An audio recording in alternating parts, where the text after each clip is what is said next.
ಎಲ್ಲರಿಗೂ ನಮಸ್ಕಾರ ಸ್ನೇಹಿತರೆ. 451 ದಿನಗಳ ನಂತರ ಏಕದಿನ ಕ್ರಿಕೆಟ್ನಲ್ಲಿ ವಿರಾಟ್ ಕೊಹ್ಲಿ ಅರ್ಧಶತಕ. ಇನ್ನು ಈ ವಿಡಿಯೋದ ಸಂಪೂರ್ಣ ಮಾಹಿತಿಯನ್ನು ತಿಳ್ಕೊಂಬರೋಣ ಬನ್ನಿ. ಅದಕ್ಕಿಂತ ಮುಂಚೆ ಯಾರೆಲ್ಲ ಚಾನಲ್ಗೆ ಸಬ್ಸ್ಕ್ರೈಬ್ ಮಾಡ್ಕೊಂಡಿಲ್ಲ ಸಬ್ಸ್ಕ್ರೈಬ್ ಮಾಡಿಕೊಂಡು ಬೆಲ್ ಐಕಾನನ್ನು ಆಲ್ ಇಟ್ಕೊಳ್ಳಿ. ಹಾಗೆ ವಿಡಿಯೋಗೊಂದು ಲೈಕ್ ಕೊಡೋದು ಕೂಡ ಮರಿಬೇಡಿ. ಇನ್ನು ಭಾರತ ಮತ್ತು ಇಂಗ್ಲೆಂಡ್ ನಡುವಿನ ಮೂರನೇ ಏಕದಿನ ಪಂದ್ಯ ಅಹಮದಾಬಾದ್ನಲ್ಲಿ ನಡೆಯುತ್ತಾ ಇದೆ. ಇನ್ನು ಈ ಟಾಸ್ ಗೆದ್ದ ಇಂಗ್ಲೆಂಡ್ ತಂಡ ಭಾರತವನ್ನು ಮೊದಲು ಬ್ಯಾಟಿಂಗ್ ಮಾಡಲು ಆಹ್ವಾನಿಸಿದಂತಲೇ ಹೇಳ್ಬೋದು. ಇನ್ನು ಟಾಸ್ ಜೊತೆಗೆ ಎರಡೂ ತಂಡಗಳ ಪ್ಲೇಯಿಂಗ್ 11 ಕೂಡ ಸಖತ್ತಾಗಿ ಮಾಡಿದ್ದಾರೆ ಅಂತಲೇ ಹೇಳ್ಬೋದು.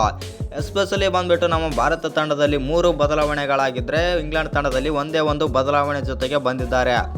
ಇನ್ನು ಅಹಮದಾಬಾದ್ನಲ್ಲಿ ವಿರಾಟ್ ಕೊಹ್ಲಿ ಅದ್ಭುತ ಅರ್ಧಶತಕ ಆದರೆ ಪೂರೈಸಿದ್ದಾರೆ.